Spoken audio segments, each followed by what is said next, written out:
Bismillahirrahmanirrahim. Alhamdulillahirabbil alamin. Allahumma shalli wa sallim ala sayyidina Muhammadin wa ala ali sayyidina Muhammad.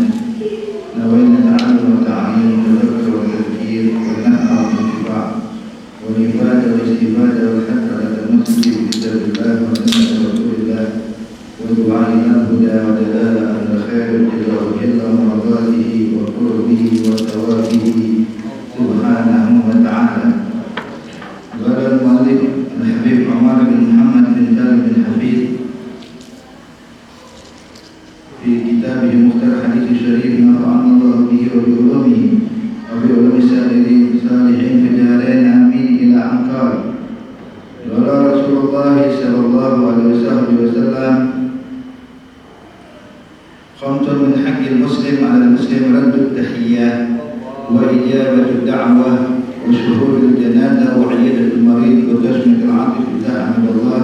حديث صحيح رواه ابن ماجه. وقال رسول الله صلى الله عليه وسلم خياركم أحاسنكم أخلاقا رواه البخاري ومسلم.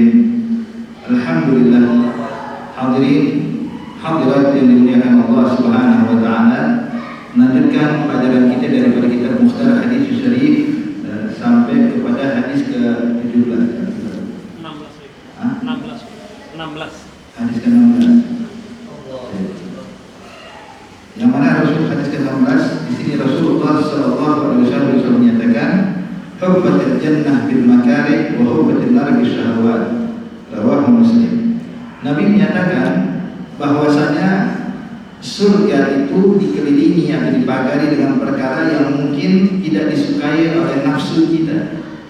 Dan sebaliknya api neraka Allah dikelilingi atau dibatasi dengan perkara yang sangat diinginkan oleh nafsu kita. Maka di sini adalah bab, artinya setiap orang kalau ingin masuk ke dalam rumah maka dia harus melintasi yang namanya pagarnya terlebih dahulu. Kalau dia sudah masuk pagar baru bisa masuk dalam rumah. Nah, pagarnya surga itu ada perkara makarih, perkara-perkara yang kurang disukai oleh nafsu, yang tidak diinginkan oleh hawa nafsu, seperti melakukan ibadah. Hawa nafsu kita berat untuk melakukannya. Makanya nafsu itu adalah bab sebagaimana Allah sebutkan di dalam Al-Quran, inna nafsa la'ammaratun bisu, bahwa nafsu itu selalu mengajak orang untuk berbuat keburukan, berbuat kesalahan. Maka ada istilah hawa nafsu. Al-hawa adalah sifat daripada nafsu itu. Jadi kalau nafsu itu memang dia condong, artinya nafsu itu adalah sesuatu ibaratnya motor dalam suatu tubuh manusia. Kalau nafsu itu bisa tunduk, maka dia akan memberikan semangat untuk melakukan kebaikan.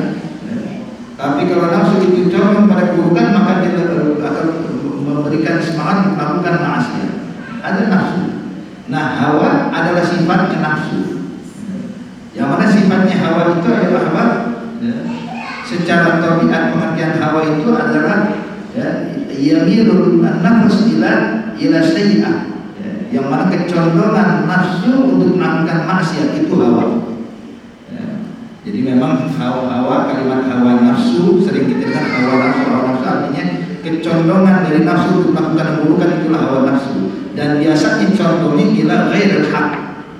Contohnya hawa atau contoh nafsu itu kepada sesuatu yang tidak benar atau sesuatu yang disalahkan, yang melenceng dari ajaran Islam. Walaupun terkadang hawa itu diartikan juga untuk sesuatu yang condong pada kebaikan, ya. Jadi secara mutlak pengertian hawa itu condongnya pada keburukan. Tapi terkadang bisa condong pada kebaikan. Sebagaimana Nabi menyatakan di dalam hadis dari Rasulullah sallallahu alaihi wasallam, wallahi la yu'minu ahadukum hatta hawahu taba'an lima ji'tu bihi. Tidaklah sempurna iman seseorang sampai hawanya dia, kecondongan itu untuk mengikuti apa yang saya ajarkan kepada Rasulullah. Jadi memang hawa itu hawa nafsu kadang condong pada kebaikan, tapi secara umum dia bakal condong pada keburukan. Makanya Allah nyatakan inna nafsa la'ammaratun bisu, bahwa nafsu itu condongnya pada keburukan. Makanya ayolah ketika kita menjalankan ibadah, menjalankan taat, pasti ada hambatan-hambatan hawa nafsu yang menghalangi untuk kita melakukan ibadah tersebut. Seperti ingin baca Quran, kadang ada aja alasan untuk kita tidak mengaji Al-Quran. Kalau saat ingin baca Quran, tahu-tahu datang waktu kita seakan-akan mengantuk. Kadang-kadang kita punya waktu sibuk, tidak ada waktu luang. Padahal kalau dipikir-pikir ada sebenarnya waktu luang. Ada waktu kita untuk beristirahat, ada waktu kita untuk kosong untuk melakukan ibadah. Cuman hawa nafsu ini membuat seseorang itu jadi terhalang melakukan kebaikan. Ingin baca Quran berat, tahajud berat, melakukan salat subuh berjamaah berat, melakukan sedekah, mengamalkan zakat dan sedekah berat, untuk melakukan berbagai macam kebaikan kepada sesama berat. Inilah ibaratnya pagar-pagar surga. Kalau kita bisa lalui itu, arti kalau kita tetap paksakan diri kita jalankan ibadah walaupun berat, walaupun malas baca Quran, kita paksa diri kita baca Quran. Walaupun sulit bangun malam, kita paksa diri kita bangun malam. Walaupun sulit sedekah, kita paksa diri kita sedekah. Maka seakan-akan kita sudah melewati pagar tersebut, maka ini yang bakal menghantarkan kita ke dalam surga.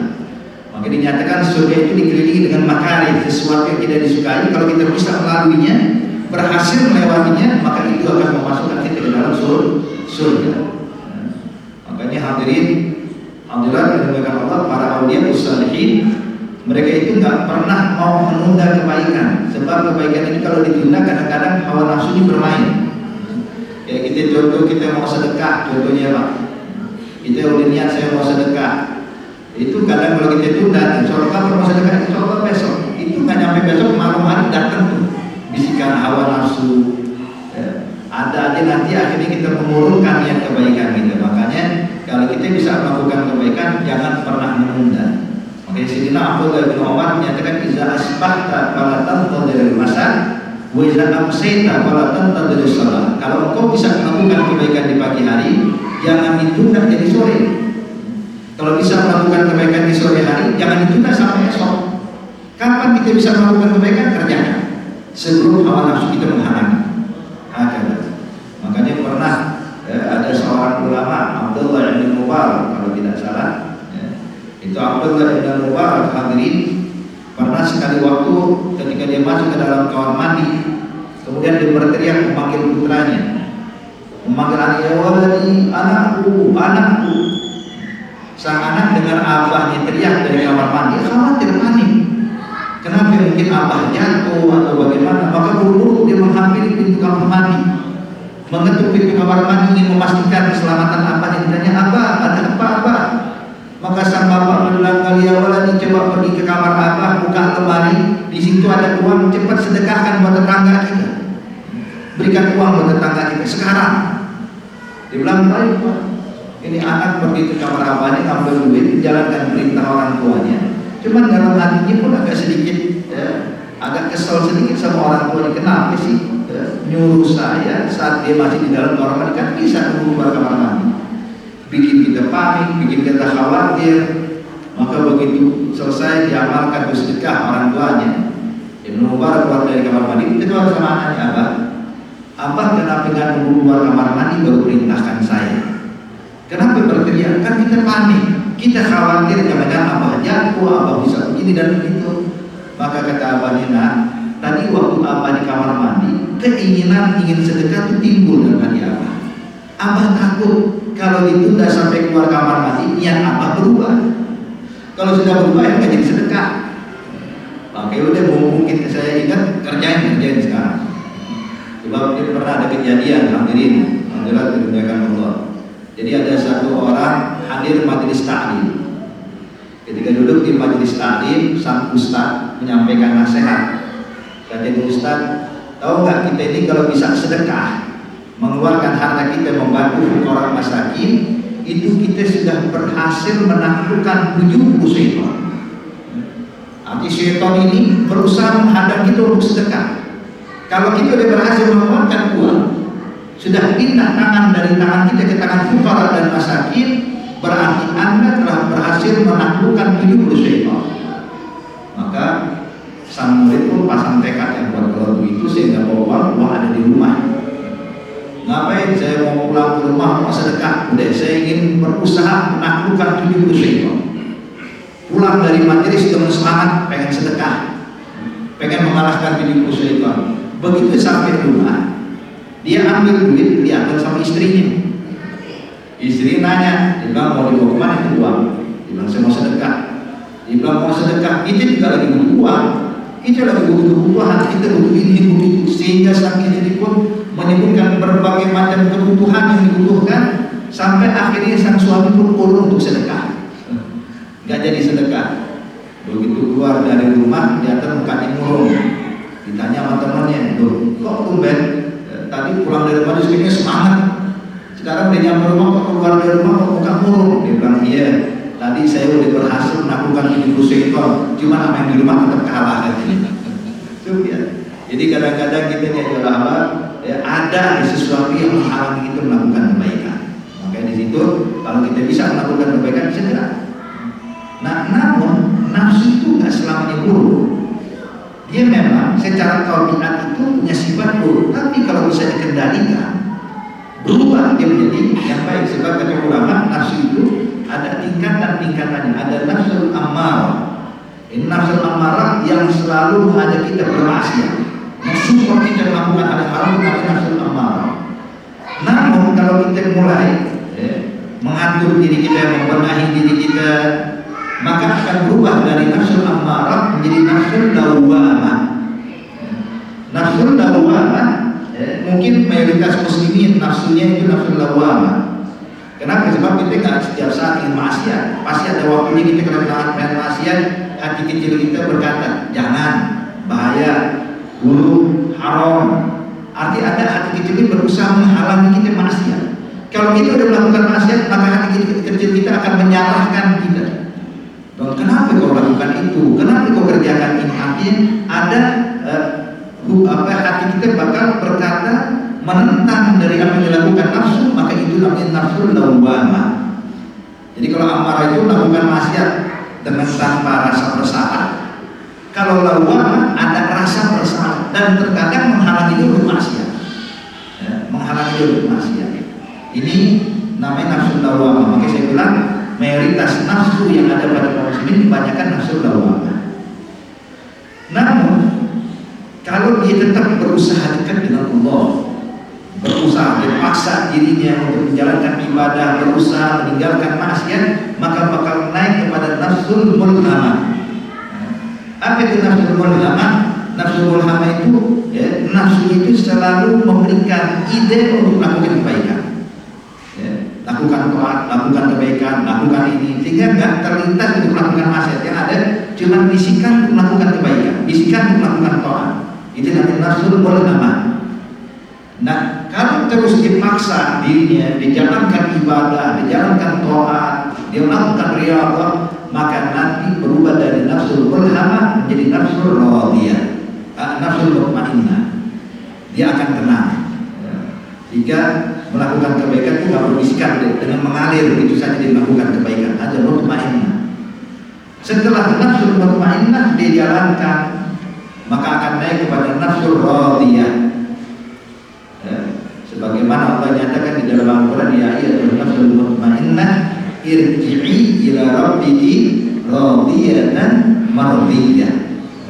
Jadi naik nafsul mutmainnah kepada nafsul radiyah, ridha atas apa yang diberikan Allah, ridha atas ketentuan Allah. Jadi dalam hati itu tidak pernah komplain sama Allah. Apapun yang ditakdirkan Allah untuknya diterima dengan lapang dada, radiyah. Jadi nggak ada rasa komplain, kesel, merasa tidak diperhatikan, selalu dijalankan itu dengan penuh kelapangan dada. Ada nafsu radiyah. Kalau dia sudah seperti itu, nanti baru naik kepada nafsu mardiyah. Nafsu mardiyah. Kalau nafsu mardiyah, artinya semua yang dikerjakan dia mendapatkan ridha dari Allah.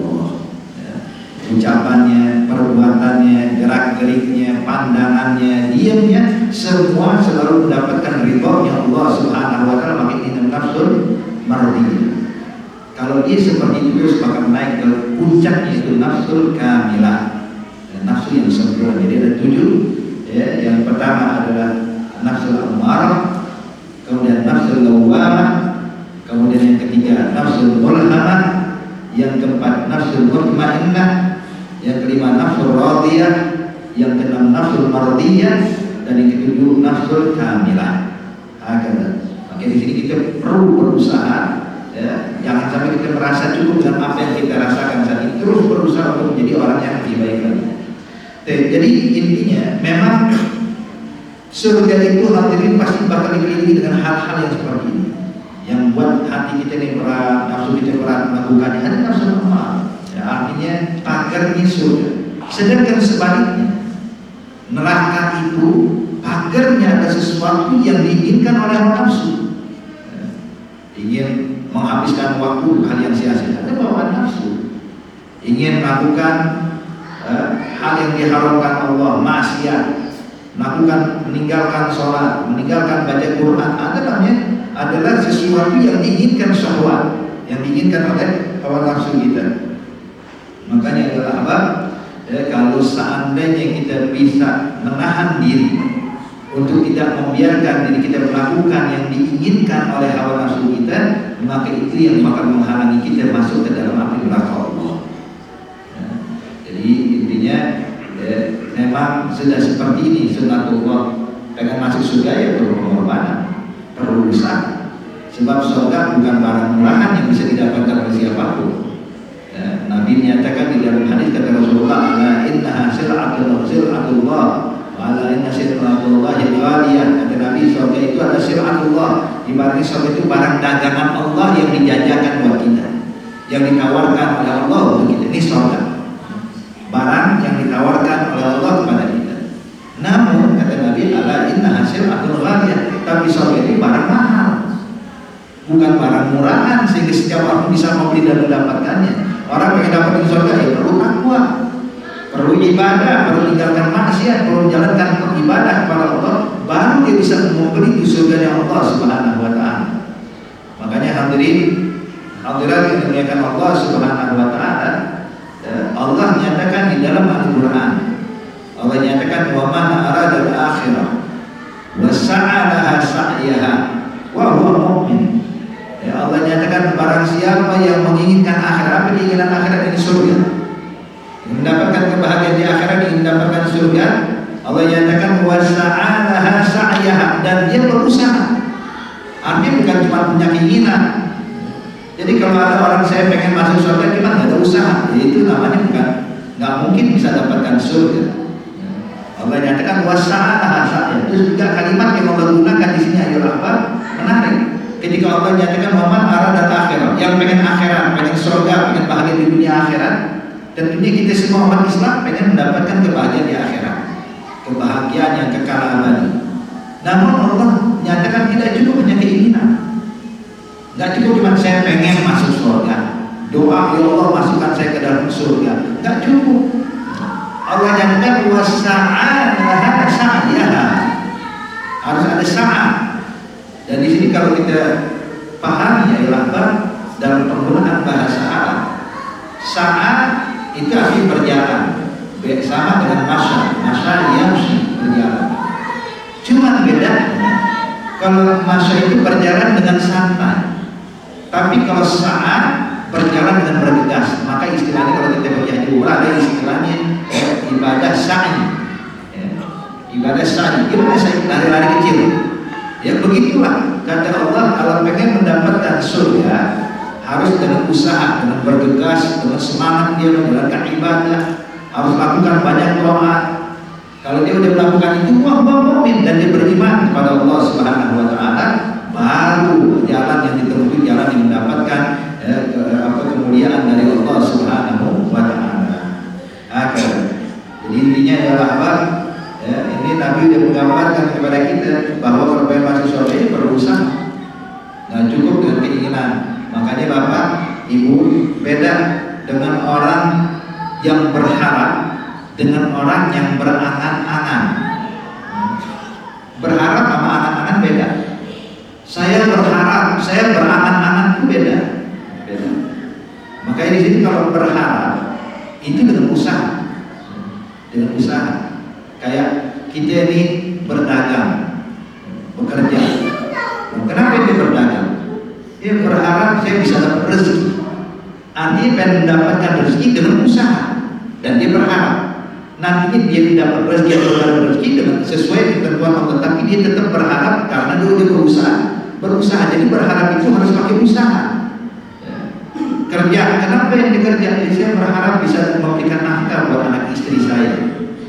saya bisa mendapatkan ada rezeki, saya bisa berikan nafkah pada keluarga. Artinya pekerjaan yang dilakukan dan berharap ini namanya roja, aku berharap ada usaha. Beda dengan berangan-angan. Kalau berangan-angan menginginkan sesuatu tapi tanpa usaha.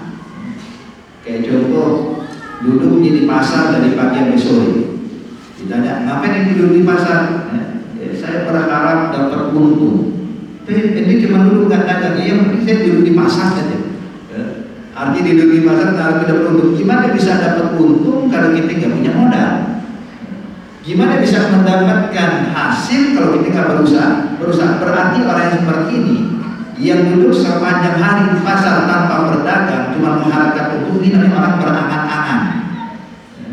Kayak orang berhayal, melihat rumah mewah, kapan ya saya punya rumah mewah seperti ini? Saya pengen punya rumah mewah seperti ini, tapi nggak ada usaha. Jadi sampai kapan nggak ada. Sama seperti kalau kita gambarkan ada dua pemuda yang lapar. Ketika melihat gunung yang tinggi, kedua pemuda ini mendengar bahwa pemandangan di atas gunung itu indah sekali, indah, pemandangan yang menakjubkan. Maka yang satu naik mendaki gunung, yang satu cuma duduk di bawah. Yang satu dia berusaha karena dia pengen bisa melihat pemandangan yang begitu indah dan menakjubkan. Dia paksa dirinya naik ke atas gunung. Ini gambaran orang yang berharap. Dia naik dengan susah payahnya, melewati rintangannya, dengan suhu yang begitu dingin. Dia paksa dirinya, yang penting saya bisa menyaksikan pemandangan yang indah.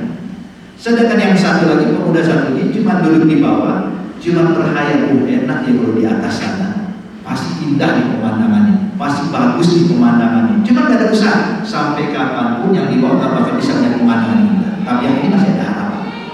Yang naik masih ada harapan untuk bisa melihat. Nah, ahbabul kiram, jadi kita untuk menuju akhirat, kebahagiaan di akhirat kelak, mendapatkan surga, gak cukup dengan berangan-angan atau berandai-andai tanpa usaha. Ibadahnya malas tapi berharap masuk surga. Ini bukan berharap, berangan-angan masuk surga. Sholatnya bolong-bolong, puasa di kagak rapi, zakat gak pernah keluar, sedekah apa lagi, terus bilang nanti saya kalau di akhirat masuk surga, berharap surga paling tinggi. Saya berharap nanti tetanggaan sama Nabi Muhammad. Masya Allah. Ya. Memang kalau berangan-angan sih boleh-boleh aja hadirin. Cuman kalau begini terus kapan sampai kita? Oke, di sini ya, Nabi menggambarkan kepada kita, jadi nggak cukup pengen surga hanya berandai-andai, harus usaha. Dia bakal melewati dulu rintangan, melewati dulu sesuatu yang tidak enak dalam buat diri kita, yang berat bagi diri kita, lakukan dulu, baru kita bakal masuk ke dalam surga Allah Subhanahu wa Ta'ala. Kemudian di sini bisa kita petik dan kita ambil kesimpulan hadirin, bahwasanya orang kalau ingin mendapatkan surga dia harus capek. Walaupun Allah tidak pernah memaksa kita apa nggak sanggup kita lakukan, ya Allah. La yukallifullahu nafsan illa wus'aha. Allah tidak pernah memaksakan seseorang sesuai hal yang tidak dia mampu lakukan, sesuai kadar kemampuan masing-masing. Sebatas ini. Allah nyatakan dalam ayat yang lain, "Wattaqullaha mastata'tum", bertakwalah kalian kepada Allah sesuai kadar kemampuan kalian. Arti saya nggak bisa sholat 1000 rakaat, yang paling nggak 10 rakaat kita kerjain. Saya nggak bisa sedekah 1 miliar, dia paling nggak setiap hari saya sedekah 10.000, 20.000 kita sedekah. Saya nggak mampu untuk melakukan puasa daun, puasa dahar, dia paling nggak puasa Ramadan dengan beberapa puasa sunnah kita jalankan. Artinya harus ada tunjukkan keinginan kita, dan Allah Subhanahu wa Ta'ala akan menilai kita, Bapak Ibu, bukan dari nominal yang kita keluarkan, bukan dari jumlah rakaat yang kita lakukan, bukan dari jumlah khatam Quran yang kita baca, enggak, bukan itu yang diinginkan oleh Allah. Tapi Allah bakal menilai kita seberapa besar kemauan kita, seberapa besar kemampuan kita. Itu yang dilihat sama Allah. Contoh ini hadirin, kalau seandainya ganjaran itu sesuai nominal, maka kesian orang miskin. Yang enak orang kaya, sedekah banyak, harta pahalanya jadi banyak. Tidak, bukan seperti itu. Tapi sesuai kadar kemampuan kita masing-masing. Maka Makanya pernah ada satu orang Pak, di ini terkenal kaya raya dan dermawan, dan dia seorang tokoh ulama di kampung. Sekali waktu bakal datang tamu besar ulama dari negeri lain yang ingin berkunjung kepada beliau. Maka sang alim ini yang kaya raya, yang tahu bakal dikunjungi oleh tamu ulama besar ini, demi menghargai sang tamu, dia cari tahu ini tamu yang bakal datang paling senang makan apa.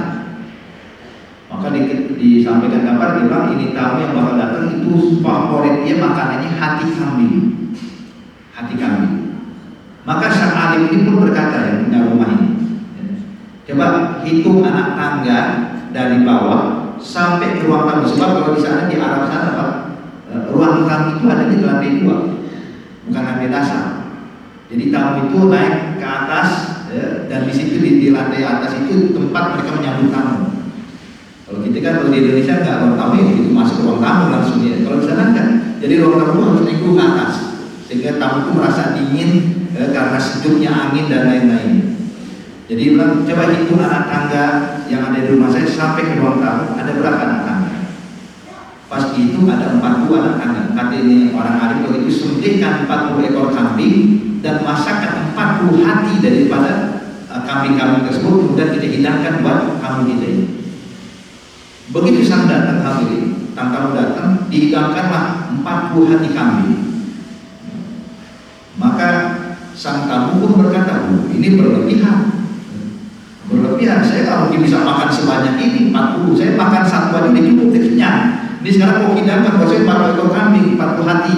Dibilang ya Syekh, kepada tamu ini bilang, so ini untuk menghormati tamu dan menghormati ilmu yang kau miliki, ini nggak seberapa, ini kecil sedikit. Kalau kau bilang kau nggak bisa habiskan semua, memang ini bukan untuk kau habiskan semua, artinya makan sesukamu, sisanya biar kita urus. Ente sebagai tamu makan, nikmati makanan yang bisa kami hilangkan, selebihnya urusan kita sebagai tuan rumah. Nanti ini makanan sisa bisa kita hadiahkan pada tetangga, kita bagikan kepada orang masakin, kepada orang membutuhkan. Jadi ente makan sesukamu, sisanya kita ngatur. Maka sang tamu pun kagum, subhanallah, betapa dermawannya dirimu. Itu kan salah. Yang lebih dermawan itu ada siapa? Adik saya. Adik saya ini lebih dermawan ratusan kali dari saya. Kaget nih tamu, subhanallah, kalau begini sang kakak gimana dengan sang adik? Dibilang, di mana adikmu? Dibilang, adik saya di kampung sebelah sana, adik juga tokoh ulama besar. Dia bilang, kalau dia tamu, kalau gitu saya harus kunjungi adik. Maka ketika ada kesempatan berangkat ke kampung sang adik. Ternyata sang adik ini bukan orang kaya, miskin. Rumahnya nggak mewah seperti sang kakak yang rumahnya mewah luar biasa itu. Tapi dia percaya ucapan sang kakak ini mengatakan adik itu lebih dermawan ratusan kali dibandingkan dia. Datang berkunjung sengaja, pengen tahu, pengen lihat kedermawanan itu bagaimana sih. Pas sampai ke rumah sang adik, hadirin, disambut oleh sang adik, rumahnya yang sangat sederhana, dipersilahkan dulu sang tamu ini. Nggak lama sang adik memerintahkan anaknya untuk mengambilkan makanan yang ada di rumah. Maka dikeluarkan hadirin satu gelas air dengan setengah potong roti, dihidangkan buat sang tamu. Dia bilang, potong, silahkan. Sang tamu ini berpikir, mungkin ini makanan pembuka, setengah potong roti dengan air putih. Dia makan sambil ngobrol terus sampai jam 1 siang, sampai jam 2 siang, sampai menjelang asar nggak ada makanan keluar lagi. Maka dia permisi, kalau saya permisi dulu, bilang ini diantarin keluar. Dalam hati kecil sang tamu bilang, dermawan apa? Ini mah kikir, ini mah pelit. Masa saya cuma dihidangkan bukan satu roti, cuma setengah potong roti. Kemudian nggak ada lauk, cuma air putih. Kata sang kakak, orang lebih dermawan ratusan kali sebelum ini, saya mau komplain sama kakaknya. Begitu balik ke tempat sang kakak, hadirin di komplain, dia bilang adanya ini lebih dermawan dari dia. Dia bilang, betul. Dia bilang, dermawan apa? Saya masuk ke rumahnya nggak dihidangkan makanan mewah seperti dirimu, yang saya diberikan cuma setengah potong roti dengan air putih. Dia bilang, ente tahu nggak? Saya nih menyembelih 40 ekor kambing untukmu. Terus kan saya masih punya ratusan ekor kambing lainnya di kandang. Saya bisa beli lagi bukan ratusan, bahkan ribuan ekor kambing saya sambil beli. ini yang saya berikan kepada engkau ya bulan, itu nggak ada 1/10 dari hartanya saya. Tapi tahukah engkau adik saya itu, dia makan sehari semalam itu sama keluarganya, 1 roti itu buat 1 keluarga sehari semalam. Tapi untuk menghormati engkau, setengah dari makanan yang dimakan keluarga disediakan kepada engkau. Jadi dia serahkan itu sedekah untukmu, bukan hitungan nominal, tapi berapa persen yang dikeluarkan untukmu. Kalau saya nggak ada 10%, tapi dia mendekatkan untukmu 50% dari hartanya. Ya. Jadi Allah hadirin menilai seseorang itu bukan dari nominal berapa miliar yang kita keluarkan, nah, berapa rakaat yang kita lakukan, berapa khatam Quran yang kita baca, nah, bukan itu, tapi sesuai kadar kemampuan kita.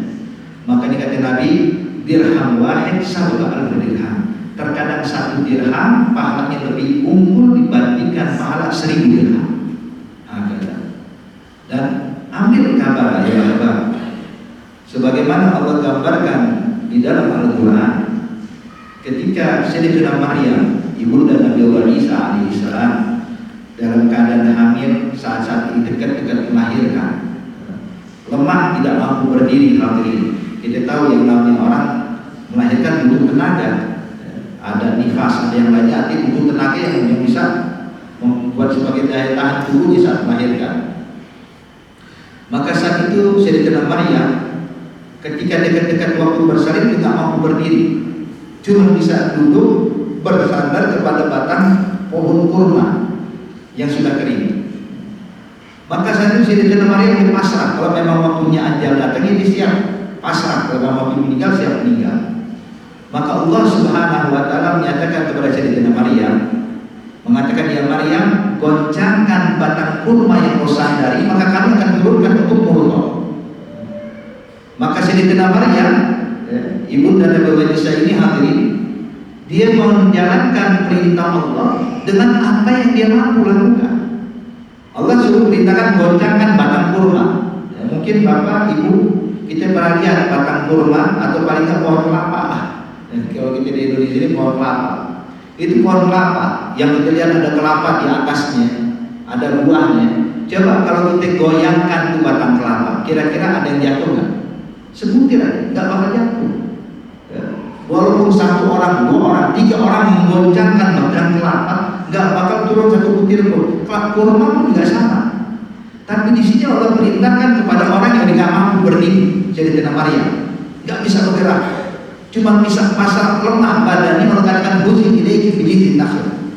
Goncangkan batang kurma ini ya Maryam, nanti kami akan turunkan kurma rutok untuk. Maka Siti Maryam pun tidak komplain, tidak mengatakan Allah gimana sih, saya nggak punya tenaga kau suruh goncangin batang kurma. Enggak. Yang dilakukan Siti Maryam menjalankan perintah Allah sesuai kemampuan dia. Maka Siti Maryam pun mendorong kaki kanan ke depan dan menarik kaki kiri di belakang. Kemudian gantian, kaki kiri didorong ke depan, kaki kanan ditarik ke belakang. Jadi mendorong seperti ini. Jadi yang goyang bukan batang kurma, yang goyang cuma kaki Siti Maryam. Kenapa? Sebab memang itu sisa tenaga di Siti Maryam. Tapi lihat di sini ketika Allah menyaksikan kesungguhan Siti Maryam menjalankan perintah Allah, maka Allah turunkan rutan buat Siti Maryam. Nah begitu juga kita kalau ingin mendekatkan diri kepada Allah ya Rahman. Jadi intinya sesuai kadar kemampuan kita. Cuman perlu usaha. Jangan kita bisa hari ini bisa 2 rakaat, besok 2 rakaat lagi lah. Kita berusaha naikkan di 4 rakaat, naikkan di 6 rakaat bahagia. Kemudian juga sebaliknya, bahwasanya orang bakal dijebloskan ke dalam api neraka kalau memang seluruh hidupnya habis waktunya untuk mengikuti hawa nafsu. Dijalankan kehidupannya sesuai arahan hawa nafsunya, ditinggalkan perintah Allah, di maksiat tanpa ada rasa bersalah, yang kayak begini bakal menjerumuskan dia ke dalam api neraka Allah. Nauzubillah min dzalik. Jadi ini hadis tentang hubbatil jannah bil makarih wa hubbatin nar bisyahwat. Kemudian hadis berikutnya hadirin, Nabi menyatakan khamsun min haqqil muslim 'ala muslim, raddut tahiyyah wa ijabatud da'wah wa syuhudul janazah wa 'iyadatul marid wa tasmiyatul 'atis idza hamidallah. Hadis sahih riwayat Ibnu Majah. Nabi menyatakan ada 5 perkara yang mana adalah haknya muslim yang harus kita penuhi. Jadi setiap muslim juga muslim punya hak. yang harus kita penuhi hadirin. Artinya wajib kita menjalankan memenuhi hak muslim lain. Yang pertama kata Rasulullah adalah raddut tahiyah. Raddut tahiyah itu artinya menjawab salam. Jadi kalau ada orang mengucapkan salam, wajib bagi kita menjawab salam. Raddut tahiyah. Nah, ini hadirin, menjawab salam hukumnya jadi wajib kalau memang tidak ada orang lain selain kita. Jadi fardu ain. Jadi kalau contoh saya ketemu sama satu orang yang bilang assalamualaikum, maka orang yang mendengar itu wajib menjawab. Kalau memang yang dituju pada satu orang, maka orang yang dituju tersebut wajib menjawab, dan ini hukumnya fardu ain. Menjawab salam hukumnya wajib. Tapi kalau dalam halayak ramai, contoh seperti sang khatib sedang membawakan khutbatul Jumat, mengatakan assalamualaikum warahmatullahi wabarakatuh kepada semua yang hadir, itu hadirin yang wajib menjawab hanya sebagian. Jadi kalau ada lebih dari satu orang, maka hukum menjawab salam jadi fardu kifayah. Jadi kalau seseorang terkhusus satu orang, maka hukumnya fardu ain bagi orang tersebut. Tapi buat halayak ramai hukumnya fardu kifayah. Apa itu fardu kifayah? Fardu kifayah itu adalah idza fa'ala wahid sakatal haraj 'anil baqi. Kalau satu orang sudah melakukan, maka gugurlah kewajiban bagi yang lain. Jadi kalau satu orang dia jawab, yang lain dia pun tidak ada berdosa. Jadi yang penting ada satu orang yang menjawab. Cuma afdalnya semua menjawab. Tapi kalau seandainya satu orang menjawab, yang lain tidak menjawab, itu cukup. Makanya kalau seandainya ada kadang mengucapkan salam dalam seorang ulama ingin menyampaikan nasihat, awalnya diucapkan salam, kemudian yang menjawab cuma sebagian, sudah cukup itu, cukup. Jadi nggak mesti semuanya harus menjawab. Cuman afdalnya adalah setiap orang yang mendengar salam dia hendaknya menjawab salam. Walaupun fardu kifayah bukan berarti udah nggak boleh kita lakukan, kerjain. Seperti sholat jenazah, hadirin. Sholat jenazah fardu kifayah. Ada tetangga kita meninggal, apakah semua tetangga wajib menyolat? Di muslim wajib menyolatkan? Enggak. Kenapa? Sebab hukum sholat jenazah fardu kifayah. Begitu juga menjawab salam, hukumnya kalau di halayak ramai namanya fardu kifayah, tapi kalau terkhusus pada satu orang maka hukumnya jadi fardu ain. Dan ingat di sini memberikan salam, mengucap salam. Jadi wajib kita menjawabnya. Tapi kalau bukan salam tidak wajib, kayak selamat pagi contohnya. Selamat pagi, ini bukan salam. Jadi apakah wajib kita menjawab? Ya kalau kita jawab itu cuma untuk sebagai hubungan baik aja, tapi dalam hukum Islam menjawab ucapan selamat pagi saja tidak wajib. Beda kalau bilang assalamualaikum, maka wajib kita jawab waalaikumsalam. Hakata. Kemudian hadirin dan subhanallah, assalam merupakan tahiyah, cara menghormati seorang mukmin. Jadi kita kalau ingin menghormati orang yang ada di hadapan kita, muslim yang ada di hadapan kita, cara menghormatinya itu bukan ucapan selamat pagi, selamat siang, selamat malam, bukan. Tapi cara kita menghargai muslim di hadapan kita dengan ucapan salam. Pakai at-tahiyah. Tahiyat itu cara menghargai, cara menghormati. Tahiyatul mukmin, assalamualaikum. Sedangkan tahiyatul masjid untuk menghormati masjid apa? Salat 2 rakaat, namanya salat tahiyatul masjid. Tahiyatul Ka'bah, cara menghormati Ka'bah dengan apa? Dengan tawaf. Itu tahiyatul Ka'bah. Jadi tahiyatul Ka'bah dengan tawaf, tahiyatul masjid dengan 2 rakaat, tahiyatul mukmin orang Islam yang ada cara menghormati yaitu dengan mengucapkan salam. Raddut tahiyat. Jadi memberikan salam hukumnya sunnah, menjawab salam hukumnya wajib. Dan mungkin hadirat yang dimuliakan Allah, kita sering dengar yang namanya ibadah wajib pasti lebih afdal dibandingkan ibadah sunnah, dan itu memang betul. Sholat zuhur lebih afdal daripada qobliyah ba'diyah. Orang kalau ninggalin zuhur dosa, ninggalin qobliyah ba'diyah dosa. Sholat subuh wajib, sholat qobliyatul fajar atau rakaatul fajar sunnah. Tentunya kalau orang meninggalkan sholat subuh haram dosa, meninggalkan rakaatul fajar tidak haram, sunnah sebelum subuh tidak haram. Jadi intinya ibadah wajib lebih afdal dibandingkan ibadah sunnah. Namun ada beberapa ibadah hadirin kebalikannya, perkara yang sunnah lebih afdal dibandingkan yang wajib. Dia sunnah tapi lebih afdal daripada yang wajib. Apa? Di antaranya memulai salam. Memulai salam hukumnya sunnah, menjawab salam hukumnya wajib. wajib. Maka kalau ditanya mana yang lebih afdal? Yang afdal yang memulai salam. Jadi memulai salam dia sunnah, tapi pahalanya lebih afdal dibandingkan menjawab salam. Maka sahabat pernah nanya, ya Rasulullah, kalau saya berjumpa dengan sahabat saya, maka siapa lebih pantas memulai salam? Saya kah atau dia? Siapa yang lebih dahulu memulai salam? Apakah dari yang usia lebih tua memulai duluan, atau yang muda, atau bagaimana Rasulullah? Kata Nabi, yang paling aula, yang paling pantas memulai salam adalah orang yang paling dekat dengan Allah. Maksudnya apa? Bukan seorang ustadz harus menyampaikan salam kepada jamaah, enggak. Tapi maksud ucapan Rasulullah, kalau kita memulai salam berarti Anda adalah orang yang terdekat dengan Allah. Makanya para sahabat-sahabat itu, bapak, ibu, kalau ketemu sahabatnya dari jauh, udah pasang, ya, apa ibarat itu siap-siap dia pengen mulai salam duluan. Begitu kan assalamualaikum, kadang-kadang saling berebutan ingin memulai salam. Kenapa? Sebab Nabi memberikan kabar gembira buat orang yang memulai salam, maka dia adalah orang yang paling dekat kepada Allah dibandingkan saudaranya. Makanya jangan mau ketinggalan. Allah nyatakan dalam Al-Quran, fastabiqul khairat, berlomba-lomba dalam kebaikan atau berlomba-lomba dalam memulai salam. Jadi radut tahiyah, menjawab salam itu hak Muslim. Yang kedua adalah ijabatul dakwah, memenuhi undangan. Kalau kita diundang oleh siapapun, maka hukumnya adalah sunnah kita datang, kecuali kalau undangan walimatul arus, undangan pernikahan, Pak, Bu, undangan pernikahan. Kalau kita diundang hadir pernikahan, maka hukumnya wajib undangan pernikahan. Sebab kita bisa menjadi saksi kalau orang tersebut memang sudah menikah.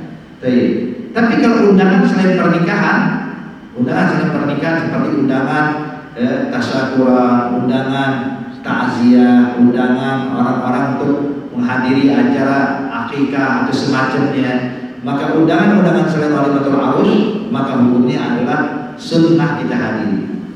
Kayak orang pengen melakukan perjalanan haji, undang orang walimatul safar, kita diundang datang, apakah wajib datang? Sunnah datang. Tapi kalau undangan pernikahan wajib datang. Kenapa? Sebab pernikahan Allah dinyatakan dengan kalimat nikah ghalidha, perjanjian yang berat, yang kuat. Maka kalau kita hadir, dampaknya itu besar.